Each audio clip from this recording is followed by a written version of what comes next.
Scrabble, rien à voir avec la partie en famille du dimanche après-midi. Il s'agit du championnat de France élite où 443 joueurs se sont affrontés ce week-end, tous à la recherche du mot le plus rentable à leur côté. Quentin Deux et Christian Darneville.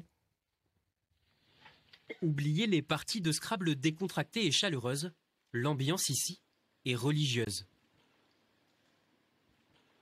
Égypte, Des salles pleines à craquer tel un concours de médecine.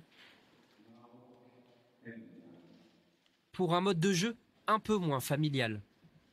On a 7 lettres, on a 1:30 pour réfléchir, 30 secondes pour écrire, et à la deuxième sonnerie, on doit lever le papier, même si on a vu quelque chose trop tard. Le lever de papier, sans son tessier et maître en la matière. Il vient d'être sacré champion de France. Son secret? Je vois pas grand-chose d'autre que juste l'expérience. Jouer, jouer, encore jouer, comprendre ses erreurs et les analyser pour voir ce qui va pas. Mais l'expérience n'empêche pas l'étonnement, avec des mots dégotés, parfois déroutants. À la précédente, il y a eu un télévente très spectaculaire. Je dirais Mykonia. C'est un mot qui sort rarement. Petite difficulté supplémentaire, de nouveaux mots s'ajoutent chaque année au rythme des dictionnaires. Le Covid, C-O-V-I-D, est effectivement jouable désormais au Scrabble. Il y a même l'adjectif Covidé qui est rentré dans la base lexicographique des Scrabbleurs.